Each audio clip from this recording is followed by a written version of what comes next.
അതെ. സിദ്ധാർത്ഥന്റെ മരണം സിദ്ധാർത്ഥന് അതിക്രൂരമായി പൂക്കോട് വെറ്റിനറി കോളേജിലെ 2ാം വർഷ വിദ്യാർത്ഥിയായിരുന്നു BVSCയുടെ. അവനെ അതിക്രൂരമായി മർദ്ദിച്ച് കൊലപ്പെടുത്തുകയായിരുന്നു. റാഗ് ചെയ്ത് സീനിയേഴ്സും SFIയിലെ ഭാരവാഹികളാണ്. നമ്മളെടുത്ത് ശ്രദ്ധിക്കേണ്ടത് SFIയിലുള്ള കുട്ടികളൊന്നുമല്ല, SFIയുടെ ഭാരവാഹികൾ തന്നെയാണ്. പ്രധാന SFIയെ ആ കോളേജിന്റെ ഏറ്റവും മുതിർന്ന നേതാവ്, അവരുടെ കീഴിലുള്ള അടുത്ത ക്ലാസ്മേറ്റും സഹപാഠികളും ഉറ്റ സുഹൃത്തുക്കളും സീനിയേഴ്സും ചേർന്നാണ് സിദ്ധാർത്ഥനെ അതിക്രൂരമായി റാഗ് ചെയ്ത് കൊലപ്പെടുത്തിയത്.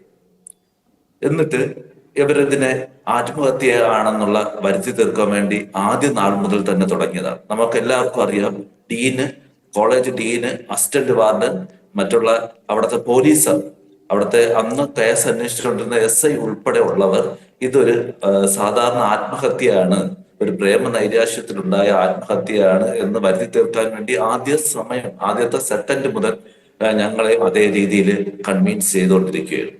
അപ്പൊ ഞങ്ങൾ അവിടെ പോയപ്പോൾ തന്നെ അതിന്റെ അതിനെ കുറിച്ചൊക്കെ നമുക്ക് മനസ്സിലായി അവരുടെ ഇടപെടൽ. അപ്പൊ അത്തരത്തില് ആദ്യ നാൾ മുതൽ തന്നെ എല്ലാ തെളിവുകളും നശിപ്പിക്കുകയും അവൻ മരണപ്പെട്ട് ഉടൻ തന്നെ അതിനുള്ള റൂമെല്ലാം കഴുകി വൃത്തിയാക്കുകയും ഹാങ് ചെയ്തു എന്ന് പറയുന്ന സാധനം ഇതുവരെ കണ്ടെത്താൻ കഴിഞ്ഞിട്ടില്ല. മറ്റുള്ള പല പല തെളിവുകളും, അവന്റെ അവൻ ഉപയോഗിച്ചുകൊണ്ടിരുന്ന ഒരു സാധനങ്ങളും ഞങ്ങൾ കിട്ടിയിട്ടില്ല. കുറച്ച് സാധനങ്ങളാണ് ഞങ്ങൾ കിട്ടിയത്. അവിടെ ചെന്നപ്പോൾ വളരെ കിട്ടേണ്ട സാധനങ്ങളെല്ലാം, തെളിവിന്റെ ഭാഗമായിട്ട് കിട്ടേണ്ട പല സാധനങ്ങളും ഇവർ മനഃപൂർവ്വം മാറ്റിയിട്ടുണ്ട്. അപ്പൊ ഇതെല്ലാം തെളിവ് നശിപ്പിക്കുന്നതിന്റെ ആദ്യ ഭാഗങ്ങളായിരുന്നു. തുടർന്ന് കേസ് അന്വേഷണം നല്ല രീതിയിലല്ല നടക്കുന്നതെന്ന് നമ്മൾ തോന്നലുണ്ടായി.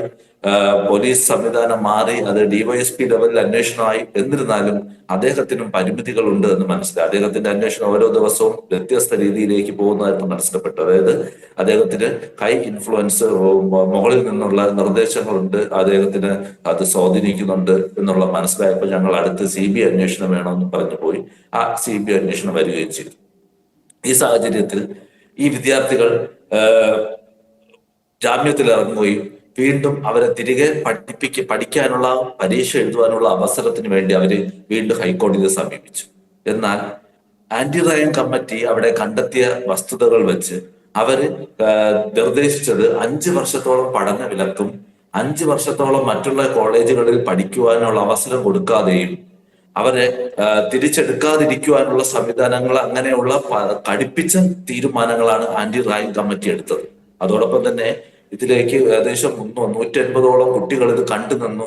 അവരെ എല്ലാവരെയും ഇതിലേക്ക് ഉൾപ്പെടുത്തി അവർക്ക് എല്ലാവർക്കും തക്കതായ ശിക്ഷ ആന്റി റാഗിംഗ് കമ്മിറ്റി നിശ്ചയിച്ചിരുന്നതാണ്. എന്നാൽ യൂണിവേഴ്സിറ്റിയിലെ സ്റ്റാൻഡിംഗ് കൗൺസിലും, അതായത് അവിടുത്തെ ലീഗൽ അഡ്വൈസറിയും യൂണിവേഴ്സിറ്റിയുടെ പാനൽ ഓഫ് അഡ്വക്കേറ്റ്സ് ആണ്. അവർ നമുക്കറിയാം, അവര് ഇടതുപക്ഷക്കാരാണ്.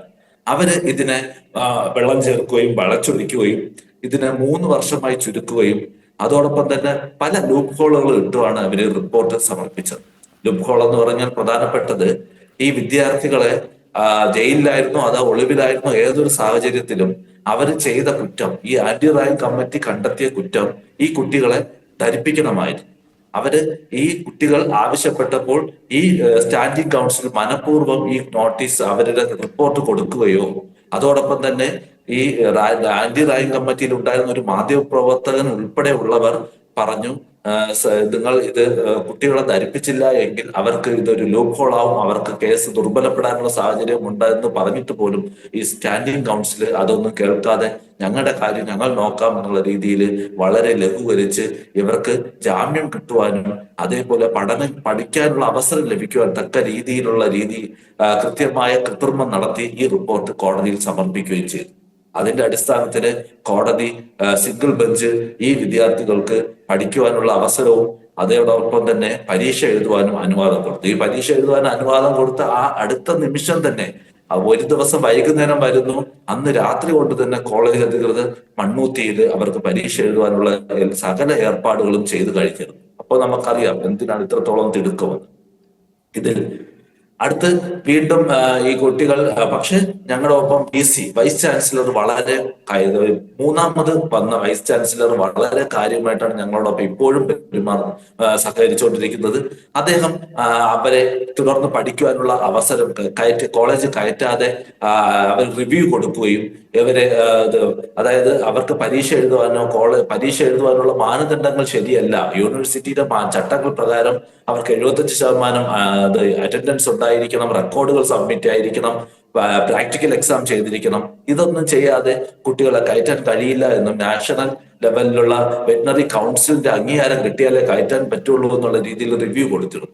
പക്ഷേ ഈ കുട്ടികൾ വീണ്ടും പെറ്റീഷനുമായിട്ട് വീണ്ടും കോടതിയെ സമീപിക്കുകയും കോടതി റിവ്യൂ തള്ളിക്കൊണ്ട് ഉടൻ തന്നെ കുട്ടികൾക്ക് പഠിക്കാനുള്ള അവസരം കൊടുക്കണമെന്നും ഉടൻ തന്നെ രജിസ്ട്രേഷൻ നടപ്പിലാക്കണമെന്നും പറഞ്ഞു. ഇതിനുള്ള പ്രധാന കാരണം ഞാൻ നേരത്തെ പറഞ്ഞത് തന്നെയാണ്, സ്റ്റാൻഡിംഗ് കൗൺസിലിന്റെ റിപ്പോർട്ടും അതോടൊപ്പം കോടതിയിൽ സ്റ്റാൻഡിംഗ് കൗൺസിൽ എടുക്കുന്ന തീരുമാനങ്ങളുമാണ്. കോടതിയിൽ ചെന്ന് കഴിഞ്ഞാൽ VC ധരിപ്പിക്കുന്നതൊന്നും കോടതിയിൽ ചെന്ന് കഴിഞ്ഞാൽ അവര് ഒരു പ്രതികരണവും ഇല്ലാതെ ഡിഫെൻഡ് ചെയ്യാതെ 18 പ്രതികൾക്കും കൂടെ 14ഓളം അഡ്വക്കേറ്റ്സ് ആണ് അവിടെ വരുന്നത്. അവര് സംസാരിക്കുന്നതിന് ഒന്നും എതിർക്കാതെ അവർക്കുള്ള അനുകൂല നടപടിയാണ് ഈ സ്റ്റാൻഡിംഗ് കൗൺസിൽ ചെയ്തു കൊടുത്തത്. അതിന്റെ ഫലമായിട്ട് അവർക്ക് പഠിക്കാനുള്ള അവസരം കോടതി കൊടുക്കുകയും ചെയ്തു.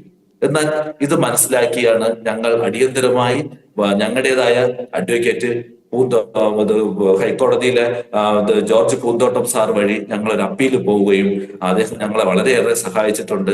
അദ്ദേഹം അപ്പീൽ കൊടുക്കുകയും ആ അപ്പീൽ പ്രകാരം ഈ ഡിവിഷൻ ബെഞ്ച് ഈ വിധിയെ സ്റ്റേ ചെയ്യുകയും ചെയ്തു. ഡിവിഷൻ ബെഞ്ച് ഇവരെ രൂക്ഷമായി വിമർശിക്കുകയും ചെയ്തു എന്നാണ് അറിയാൻ കഴിയുന്നത്. അത്തരത്തിൽ ഇത് ലൂപ്പ് ഹോളുകൾ സൃഷ്ടിച്ച് ആദ്യ നാൾ മുതൽ തന്നെ നിങ്ങൾ ഇപ്പോൾ സാർ അവിടെ പറഞ്ഞതുപോലെ ഒരു രാഷ്ട്രീയ പിൻബലം ഇവർക്കുണ്ട്. അവരുടെ ഒത്താശയാണ് ഇത്തരത്തിൽ ചെയ്തു കൊടുത്തുകൊണ്ടിരിക്കുന്നത്. ഇവർക്ക് എല്ലാ തരത്തിലുള്ള പോംവഴികളും തിരിച്ചിറങ്ങാനും അതോടൊപ്പം തന്നെ പഠിക്കുവാനും അല്ലെങ്കിൽ തന്നെ ഈ കേസ് ദുർബലപ്പെടുത്തുവാനും വേണ്ടി ആദ്യ നാൾ മുതൽ തന്നെ ഈ സംഘടന ഞങ്ങൾ നേരത്തെ പറഞ്ഞതുപോലെ SFIയുടെ നേതൃത്വത്തിലുള്ള അതിന്റെ ചെയർമാനും ഉൾപ്പെടെയുള്ള ഉന്നത നേതാക്കളാണ്, കോളേജിലെ ഉന്നത നേതാക്കളാണ് അവിടെ ഈ കൊലപാതകത്തിൽ പങ്കെടുത്തിരിക്കുന്നു. അപ്പൊ അവരെ രക്ഷിക്കുവാൻ വേണ്ടി അവരുടെ സംസ്ഥാന നേതാവ് തന്നെ 3 ദിവസത്തോളം അവിടെ തമ്പടിക്കുകയും അതിനെക്കുറിച്ച് അന്വേഷിച്ചപ്പോൾ അദ്ദേഹത്തിന്റെ അടുത്ത് ചാനൽ ചർച്ചയിൽ ചോദിച്ചപ്പോൾ അദ്ദേഹം പറഞ്ഞത് കുട്ടികൾക്ക് ആത്മബലം കൊടുക്കുവാൻ പോയതെന്നാണ്. അപ്പൊ അത്തരത്തിൽ അവരെ മുഴുവൻ സംരക്ഷിക്കുകയും അതോടൊപ്പം തന്നെ അവരെ ആദ്യ നാളുകളിൽ കോടതിയിൽ ജഡ്ജിന്റെ അടുത്ത് പ്രൊഡ്യൂസ് ചെയ്തപ്പോൾ രക്ഷിക്കാൻ വേണ്ടി വയനാട്ടിലെ മുൻ MLA വരെ അവിടെ മുന്നിട്ടിറങ്ങി. അതോടൊപ്പം തന്നെ സിദ്ധാർത്ഥനെ ഈ വീട്ടിലേക്ക് വന്ന സിദ്ധാർത്ഥനെ തിരിച്ചു വിളിച്ച് വരുത്തുകയും കോളേജിൽ എത്തിയ ഉടൻ തന്നെ അവന്റെ ഫോൺ കൈക്കലാക്കി അവനെ മൊത്തത്തിൽ റൂമിലിട്ട് അടച്ചിട്ടിരുന്ന അക്ഷയ് എന്നുള്ള കുട്ടിയെ ഇതുവരെയും പ്രതിയായിട്ടില്ല. അതോടൊപ്പം തന്നെ അവനെതിരെ ആരോപണം ഉന്നയിക്കുന്ന ഒരു പെൺകുട്ടിയുണ്ട്. അവൻ എന്തോ മോശമായി പെരുമാറിയെന്ന് നമുക്കറിയാം. പല റിപ്പോർട്ടുകളിലും എന്ന് പറയുന്നുണ്ട്, ചാനലുകളിലൊക്കെ വരുന്നുണ്ട്. അതിലൊന്നും വാസ്തവമില്ല. അതൊക്കെ ഈ പ്രതികൾ വരുത്തി തീർത്തതാണ്. അതിനകത്തെല്ലാം ആരോപണങ്ങൾ എന്നാണ് കോടതിയിൽ തന്നെ CBIയുടെ റിപ്പോർട്ടിൽ തന്നെ പറയുന്നത്. അല്ലെങ്കിൽ തന്നെ നമ്മളൊന്ന് മനസ്സിലാക്കണം, ഇത് അതിനുള്ള വ്യക്തിം എന്ന് പറയുന്നത് ആ പെൺകുട്ടിയും സിദ്ധാർത്ഥനും മാത്രമാണ്. ഇന്ന് നിർഭാഗ്യവശാൽ നമ്മുടെ അടുത്ത് സിദ്ധാർത്ഥനില്ല. സിദ്ധാർത്ഥന് ആ കാര്യം സത്യാവസ്ഥ പറയാനുള്ള ആളില്ല. പക്ഷെ ഈ റിപ്പോർട്ടിൽ വന്നിരിക്കുന്നതെല്ലാം ഈ പ്രതികളായ എവർ പറഞ്ഞു കൊടുത്തത് മാത്രമാണ് ഇന്ന് അവര് സ്വീകരിച്ച് അവര് പറയുന്നു ഇങ്ങനെ ഒരു കാര്യം നടന്നു. തെളിവില്ല, അതിനകത്ത് ഒരു മുഖമില്ല, ഒരു പെൺകുട്ടിയില്ല, അങ്ങനെ ഒരു പരാതി കൊടുത്തിട്ടുള്ള ഒരു പെൺകുട്ടിയില്ല. എല്ലായിടത്തും എക്സ് എന്നും ഗേൾ എന്നും മാത്രമാണ് പറഞ്ഞിട്ടുള്ളത്, ആരെന്ന് പറഞ്ഞിട്ടില്ല. അപ്പം അത്തരത്തിലുള്ള ഇത്തരം കാര്യങ്ങൾ ഞങ്ങളെ അധിക്ഷേപിച്ച് ഇതിൽ നിന്നും അവന് അവന് ഒരു മോശമാക്കാരനാണെന്ന് വരുത്തി തീർക്കുമ്പോൾ ഞങ്ങൾ ആത്മാഭിമാനം വിചാരിച്ച് ഞങ്ങൾ ഇതിൽ നിന്ന് പിന്മാറുമെന്നുള്ള ഇവരുടെ അടവ് നയമാണ്, ഈ പാർട്ടിയുടെ അടവ് നയമാണ് ഈ കാണുന്നത്. പൊതുവെ നമുക്കറിയാം, ഈ ഇടതുപക്ഷ പാർട്ടി എന്തുണ്ടെങ്കിലും ഒരു പെൺകുട്ടി അല്ലെങ്കിൽ ഒരു സ്ത്രീയിൽ ആരോപിച്ച് ആ വിക്ടിമിനെ മാനസികമായി തളർത്തുവാൻ നോക്കുന്നുവെന്ന് എല്ലാവർക്കും, ഈ കേരളത്തിലുള്ള എല്ലാവർക്കും അറിയാവുന്നതാണ്. ആ പ്രവർത്തനം അവര് വീണ്ടും ഞങ്ങളെ ഇപ്പോഴാണ് അവർ കുറച്ചും കൂടെ ആക്റ്റീവായിട്ട് പ്രവർത്തിച്ചത്. കാരണം അവർക്ക് വേറൊരു വഴിയില്ല എന്നുള്ള ബോധ്യമായപ്പോൾ ഈ CBI റിപ്പോർട്ടിൽ ചില ഭാഗങ്ങൾ, ഒന്നോ രണ്ടോ ഭാഗങ്ങൾ എടുത്തു വെച്ച് അവർ വലിയ രീതിയിൽ വരുന്നത്. അത്തരത്തിലുള്ളതൊന്നും മറ്റുള്ള വളരെ ക്രൂരമായ പീഡനങ്ങളെ കുറിച്ച് പറയുന്നതൊന്നും അവർ മിണ്ടുന്നതുമില്ല. അപ്പം ഇതുപോലെ അതിക്രൂരമായി മർദ്ദിച്ച് അവനെ അവന്റെ മരണത്തിലേക്ക് എത്തിച്ചിട്ട് അവര് ഇപ്പോൾ ന്യായീകരിക്കുകയും, എന്നിട്ട് ഞങ്ങൾക്ക് നീതി ലഭിക്കാത്ത അവസ്ഥയിൽ അവർ വീണ്ടും വീണ്ടും അധ്യാപകരെ ഇതിലോട്ട് ഇൻവോൾവ് ചെയ്ത രണ്ട് അധ്യാപകരെ കോളേജ് യൂണിയൻ, കോളേജിലെ പുതിയതായി വന്ന VC, ഗവർണർ VC സസ്പെൻഡ് ചെയ്യുകയും പുതിയതായി വന്ന VC ഇടപെട്ട് കാരണം കാണിക്കൽ നോട്ടീസ് ചോദിക്കുകയും അവര് കൃത്യമായ കാര്യങ്ങൾ കൊടുക്കാത്തതിനാലും ഈ കൊലപാതകത്തിൽ അവർക്ക് പങ്കുണ്ട് എന്ന് ബോധ്യപ്പെട്ടതിന്റെ അടിസ്ഥാനത്തിലാണ് അവരെ സസ്പെൻഡ് ചെയ്തത്. എന്നാൽ അവർ പ്രതികളായിട്ടില്ല. അപ്പോൾ അവരെ തിരിച്ചെടുക്കുവാൻ വേണ്ടി ആ യൂണിയൻ, അവരുടെ ഇടതുപക്ഷ അധ്യാപക യൂണിയൻ വളരെ ശക്തമായി ഇടപെടുന്നു. അവർക്ക് അതൊരു ഡിസാസ്റ്റർ ആണ്. എന്ന് വെച്ചാൽ മാസാമാസം ശമ്പളം കിട്ടിക്കഴിഞ്ഞാൽ താൻ നിൽക്കുന്ന പാർട്ടിക്ക് വേണ്ടി എന്ത് തെമ്മാടിത്തരവും കാണിക്കാൻ ഉള്ള ഒരു മാനസിക സ്ഥിതി ഇത്രയും വിദ്യാഭ്യാസമുള്ള ആളുകൾക്ക് ഉണ്ടാവുക എന്ന് പറയുന്നതൊക്കെ വളരെ ഡിസാസ്ട്രസ് ആയിട്ടുള്ള കാര്യമാണ്. എനിക്ക് ഏറ്റവും സങ്കടം തോന്നുന്ന സിദ്ധാർത്ഥൻ്റെ അച്ഛൻ പറഞ്ഞൊരു കാര്യമാണ്. അവന് ഭക്ഷണം കൊടുക്കാൻ വേണ്ടിയാണ് ഇത്രയും കാലം കടന്ന് കഷ്ടപ്പെട്ടത്. അപ്പോൾ അവൻ മരിക്കാൻ നേരത്ത് ഒരു തുള്ളി വെള്ളമെങ്കിലും അവന് കൊടുത്തിരുന്നെങ്കിൽ എന്ന് പറഞ്ഞ് അദ്ദേഹം പറഞ്ഞത് എന്നെ പലപ്പോഴും എല്ലാവരെയും അത് വേദനിപ്പിച്ച ഒരു സംഭവമാണ്. അപ്പോൾ ഒരു രാഷ്ട്രീയ പാർട്ടി ഇത് മനസ്സിലാക്കാനുള്ള ശേഷി, ഈ വേദന മനസ്സിലാക്കാനുള്ള ശേഷി ഒരു രാഷ്ട്രീയ പ്രസ്ഥാനത്തിന് ഇല്ലാതെ പോകുന്നത്, അത് കേരളത്തിൻ്റെ മുൻനിരയിൽ നിൽക്കുന്ന രാഷ്ട്രീയ പ്രസ്ഥാനവും വിദ്യാർത്ഥി പ്രസ്ഥാനങ്ങളും ഒക്കെയാണ്. കോളേജുകളിൽ ഭരിക്കുന്ന രാഷ്ട്രീയ പ്രസ്ഥാനമാണ്. ഇവരുടെ സിദ്ധാർത്ഥനോട് കാണിച്ച ക്രൂരതയുടെ വിഷ്വൽ ലോകം കണ്ടില്ല എങ്കിലും ഇവരെ ഏത് രീതിയിലാണ് ആളുകളോട് പെരുമാറുന്നത് എന്നതിൻ്റെ വിഷ്വൽ ഈ കഴിഞ്ഞ ദിവസം നഴ്സിംഗ് കോളേജിലെ റാഗിങ്ങിൽ നിന്ന് പുറത്തു വന്നതാണ്. അത് ലോകം മൊത്തം കണ്ടതാണ്, ഏത് രീതിയിലാണ് ഇവർ മനുഷ്യനോട് പെരുമാറുന്നത് എന്നുള്ളത്. അപ്പോൾ ഇങ്ങനെ പോകുന്ന ഈ ഒരു പ്രസ്ഥാനത്തിൽ നിന്ന് ഇതേപോലെ ഒരു രാഷ്ട്രീയ പ്രസ്ഥാനം ഭരിക്കുന്ന ഒരു സാഹചര്യത്തിൽ നീതി എത്രത്തോളം ലഭ്യമാകുമെന്നാണ് വിചാരിക്കുന്നത്? ആ നീതി നമുക്ക് വളരെ അകലെയാണ് സർ. കാരണം ഈ പ്രസ്ഥാനം നമുക്കറിയാം, ഇതിനെ എങ്ങനെ ആയാലും ഇതിനെ വളച്ചൊടിച്ച് വേറെ രീതിയിലേക്ക് കൊണ്ടുവരാൻ വേണ്ടി അവർ അഹോരാത്രം പ്രയത്നിക്കും. അതിലൊരു മാറ്റവുമില്ല. അതാണ് നമ്മൾ കണ്ട അധ്യാപകരെ തിരിച്ചെടുക്കുവാനുള്ള ആ സിൻഡിക്കേറ്റ് തീരുമാനം. സച്ചിൻ ദേവ് MLA ഉൾപ്പെടെയുള്ളവർ ചേർന്നിരുന്ന് വളരെ ആക്രോശിച്ചുകൊണ്ട് എന്തുകൊണ്ടാണ് ഇത് 6 മാസമായി ഇവരെ തിരിച്ചെടുക്കാത്തത് എന്നുള്ള രീതിയിൽ വളരെ ശക്തമായ പ്രശ്നങ്ങൾ ഉണ്ടാക്കിയാണ് അവരെ തിരിച്ചെടുത്തതും അപ്പോയിന്റ്മെന്റ് കൊടുത്തതും. പക്ഷെ ഞങ്ങൾ ഉടൻ തന്നെ അടിയന്തരമായി ബഹുമാനപ്പെട്ട ഗവർണറെ കണ്ട് സങ്കടം അറിയിക്കുകയും അദ്ദേഹം ശക്തമായ ആ നിമിഷം തന്നെ ഇടപെടുകയും അത് സ്റ്റേ ചെയ്യുകയും ചെയ്തു. ഇതാണ് നടക്കുന്നത്. ഈ പാർട്ടി ഇനിയും ഇത് നിർബാധം തുടരുമെന്നതിനുള്ള തെളിവാണ് കോട്ടയം നഴ്സിംഗ് കോളേജിൽ കണ്ടത്. നഴ്സിംഗ് കോളേജിലെ കുട്ടികളെ അതിക്രൂരമായി റാഗ് ചെയ്യുന്നത് നമ്മൾ വിഷ്വലിലൂടെ കണ്ടു. പക്ഷെ സിദ്ധാർത്ഥനെ ഏറ്റത് അതിന്റെയൊക്കെയോ 100 മടങ്ങ് തീവ്രമായ പീഡനമാണ് അവൻ ഏറ്റത്. അവൻ 1 ദിവസമല്ല, 2 ദിവസമല്ല, 3 ദിവസത്തോളം നിരന്തരം രാവിലെ 3 മണി വരെ ഒരു റെസ്റ്റും ഇല്ലാതെ അടികൊണ്ടും ചവിട്ടുകൊണ്ടും ഇങ്ങനെ നിന്നു. ഞങ്ങൾക്കത് പറയാൻ പോലും സങ്കടമാണ്. ഞാൻ ചോദിക്കുന്ന കുടുംബത്തിന്റെ അവസ്ഥ എന്താണ് ഇപ്പോൾ സിദ്ധാർത്ഥന്റെ? കുടുംബത്തിന്റെ അവസ്ഥ വളരെ ദുഃഖത്തിലാണ്, വളരെ ഇതിലാണ്. അവന്റെ അമ്മയൊക്കെ ഇപ്പോഴും നോർമൽ അല്ല.